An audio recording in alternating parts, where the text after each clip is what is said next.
India star Prabhas కల్కి cinema world wide గా super success అయింది. నాగ్ అశ్విన్ దర్శకత్వంలో Bollywood star Amitabh Bachchan, Kollywood star hero Kamal Haasan లాంటి స్టార్ కాస్టింగ్ తో రూపొందించిన మూవీ సంచలనాలు నమోదు చేస్తోంది. అయితే ఇప్పుడు ఈ సినిమాలోని ఒక సీన్ గురించి తెగ చర్చ నడుస్తోంది. అమితాబ్ బచ్చన్ తలదాచుకున్న గుడి ఏపీలోని నెల్లూరులో ఉందంటూ వీడియోలు వైరల్ అవుతున్నాయి. నాగ్ అశ్విన్ తెరకెక్కించిన కల్కి ప్రపంచవ్యాప్తంగా కలెక్షన్ల వర్షం కురిపిస్తోంది. కల్కి సినిమాలో రియల్ లొకేషన్స్ కంటే విఎఫ్ఎక్స్ కే ఎక్కువ ప్రాధాన్యం ఇచ్చారు. అయితే అతి తక్కువగా ఒరిజినల్ లొకేషన్స్ లో కొన్ని షూటింగ్స్ అయితే జరిగాయి. అంటే కొన్ని సీన్లకు సంబంధించిన షూటింగ్లు అయితే జరిగాయి. అలాంటి రియల్ లొకేషన్స్ లో ఒకటి ఈ ఆలయం. నెల్లూరు జిల్లాలోని పెరుమాళ్లపాడు గ్రామంలో ఉన్న అతి పురాతన ఆలయం.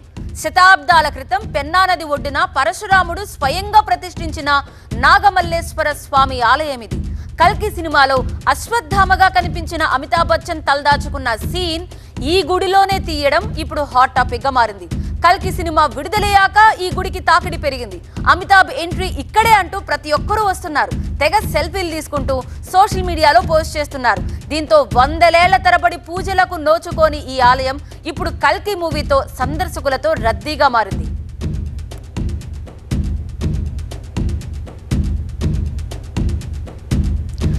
ఒకప్పుడు ఈ ఆలయం నిత్య పూజలతో విరాజిల్లింది. కాలగమనంలో దాదాపు 300 సంవత్సరాల క్రితం పెన్నా నదికి వచ్చిన వరదలతో భూగర్భంలో కలిసిపోయింది. అప్పటి నుంచి 2020 వరకు ఈ ఆలయం ఊసేలేదు.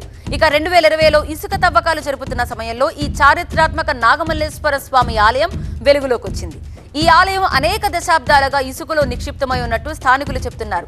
అంతేకాదు జానపద కథల ప్రకారం ఈ ఆలయాన్ని పరశురాముడు ప్రతిష్ఠించాడని స్థానికులు నమ్ముతున్నారు. ఆలయం కొద్ది రోజులు బ్రహ్మాండంగా పూజలు నైవేద్యాలు అన్ని బ్రహ్మాండంగా పెద్దలు చేస్తూ ఉన్నారు. మేము అప్పుడు మాకు కూడా విషయం తెలియదు.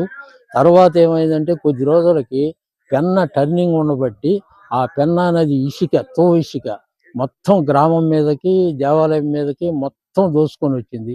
తర్వాత ఏంటంటే గ్రామంలో కూడా ఉండలేక గ్రామానికి దక్షిణం వైపు కొంత పొలం తీసుకొని అక్కడ స్థానికంగా నిర్మాణాలు చేసుకున్నారు. తర్వాత దేవాలయం కూడా మొత్తం బూడిపోయింది. ఇసుక మాఫియా తవ్వకాల్లో ఆలయం అవశేషాలు బయటపడ్డ విషయం గ్రామ పెద్దలకు తెలియడంతో వారు గుడి చుట్టూ తవ్వకాలు జరిపారు. దీంతో ఆలయం బయటపడింది. అప్పటి నుంచి ఆలయ పునర్నిర్మాణం కోసం ప్రయత్నాలు జరుగుతున్నాయి. తాజాగా విడుదలైన కల్కి సినిమాలో ఈ ఆలయం గోపురం లోపల భాగాలు సినిమాలో ఉన్నాయి. అమితాబ్ పోషించిన అశ్వత్థామ పాత్ర ఎంట్రీ సీన్ ఈ ఆలయ గోపురం నుంచే ఉంటుంది. దీంతో జిల్లాలో ఉన్న వారంతా ఇప్పుడు ఆలయాన్ని సోషల్ మీడియాలో ట్రెండింగ్ చేస్తున్నారు. బయట ప్రాంతాల నుంచి కూడా యువకులు వచ్చి ఇక్కడ రీల్స్ సెల్ఫీలు తీసుకుంటున్నారు. ఏదేమైనా కల్కి మూవీతో నెల్లూరు జిల్లాలోని నాగమల్లేశ్వర స్వామి పురాతన ఆలయం ఇప్పుడు ట్రెండింగ్ లోకి వచ్చింది.